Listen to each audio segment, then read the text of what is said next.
Hello there! As you can see, I have a lot of speakers up here today, and there's been a lot of new contenders out there. I kind of wanted to do a recap of what I feel like the best Bluetooth speakers are and what's going on in the industry.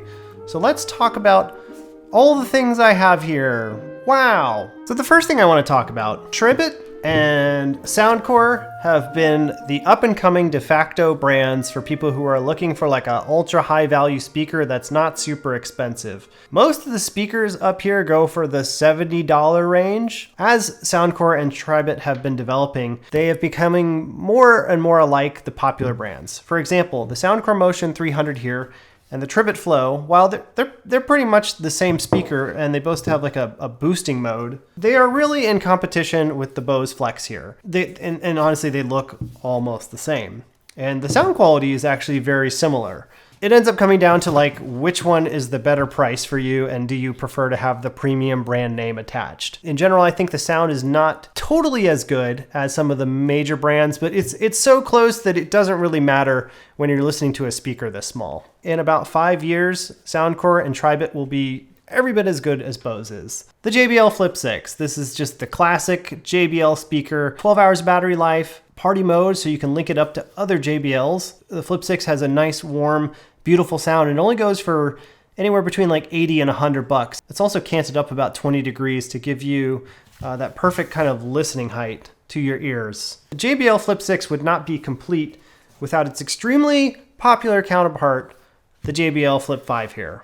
Still waiting on a JBL Flip 6 to come out, but a lot of people are just obsessed with the Charge 5. I actually prefer the Flip 6's sound profile more than the Charge's, but a lot of people like the Charge because it's louder. This is 30 watts versus 40, and it has 20 hours of battery life. It's overall just like a little bit better of a travel speaker for not that much more size. You can also charge your phone on it, which is kind of an added bonus. This goes for about $140 all the way up to about $180 at full price, but you cannot discount it that people absolutely love the Charge 5. I actually don't understand it. They're obsessed with it, and so that's why I have one as a reference. If you are an Apple fanboy, the Apple Beats Pill, which they've had previous iterations of with the same name, so it's not confusing at all. This is the most Apple-friendly speaker you can get. Not only does it play AAC audio through the Bluetooth codecs, but you can also do USB-C high-fidelity audio if you plug in with a USB-C cable from like your laptop or your phone.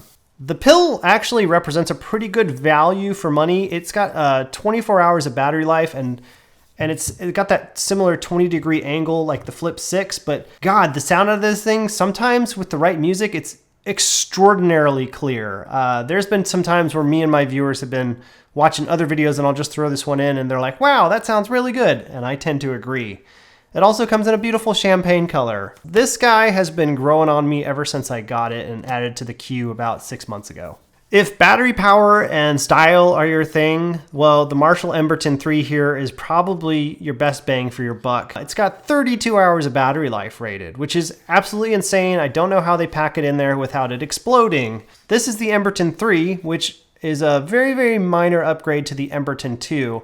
And honestly, the sound quality is about the same. The things you get with the Emberton III versus the older one was now you get a microphone, a little bit more battery power, but you lose the ability to do stack mode with this, meaning you can't pair it with other Marshall Emberton IIIs or 2s. The 2s could pair with each other, but the 3 cannot. That's because it has the new Bluetooth 5.3 and they have not developed or integrated their pairing mode with this, which sucks. It really sucks because like JBL figured out how to do it with their Auracast system. So that's the only downside of the Marshall. Also, I think the Emberton III's grill here got a little cheaper looking, which I'm not a fan of. This was the original speaker though that I fell in love with when I started this channel.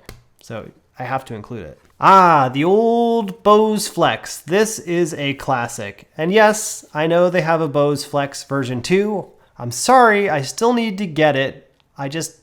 It's really hard for me to burn another $150 on what essentially looks like the exact same speaker. The upgrades you're getting to that one versus this one is this one still has Bluetooth like 4.2 in it, so it's a super old format, but you know, the other one has 5.3, but God, this thing still sounds amazing. This has consistently been a best of in my array of speakers. It always has this beautiful, warm, pleasing sound to it. It just always kind of stands out as like one of the most balanced small speakers that I can get. Specs wise, you know, the battery's only 12 hours, IPX7. It's pretty much on par with most of the other brands here, but the sound is really what I like about the Bose Flex. I would consider this sound probably very close to the newer Bose Flex version 2. So if you like this, I would probably steer you towards getting the updated version just for future compatibility reasons. A lot of speakers have this new boost button mode that just seems to be very popular nowadays, including the Sony. The ULT, I'm pretty sure, stands for Ultimate. So when you press that, it just basically boosts the bass levels on the sound. It's nothing super fancy. In fact, I kind of just wish it was like default the same at all times. Like, why take out the bass just to add it back in?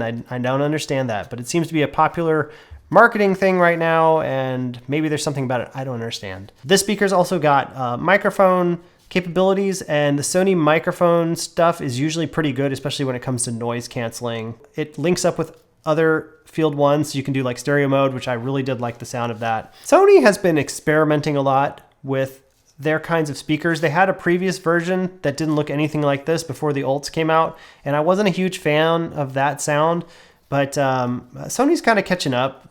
What I will say I appreciate about the Sonys is the build quality is always phenomenal on them. Like, when you get a Sony product, it is usually extremely well made.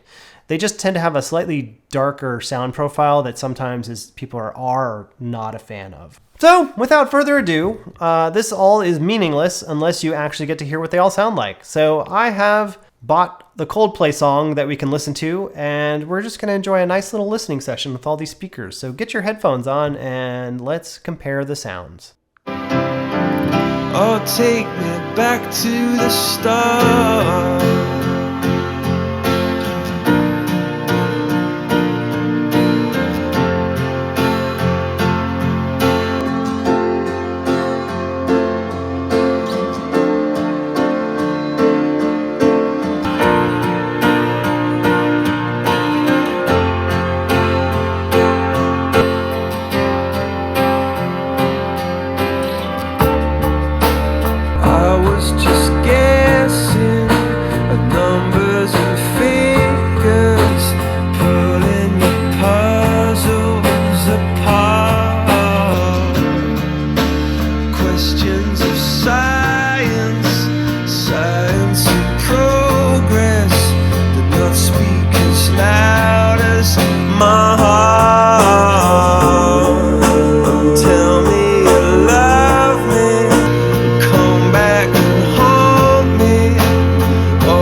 to the start.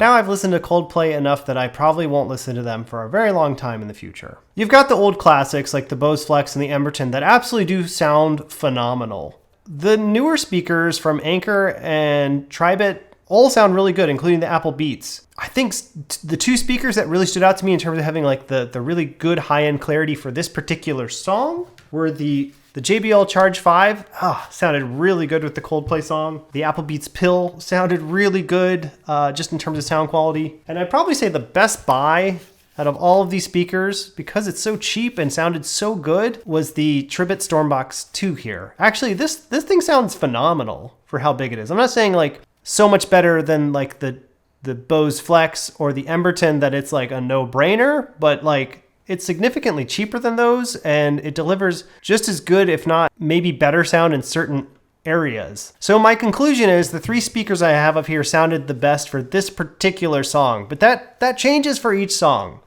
But really, here's the point. Here's what I need to convey to you. Speakers in the last 2 years with digital signal processing have come a long ways. It's now not so much of a factor that they aren't going to sound good as much it is they're just going to be at different price ranges and have a style that you like. I can see the appeal of having a brand speaker as well, like the Bose or Marshall, because of the looks, or you just like the whole package of their company and having that kind of speaker around.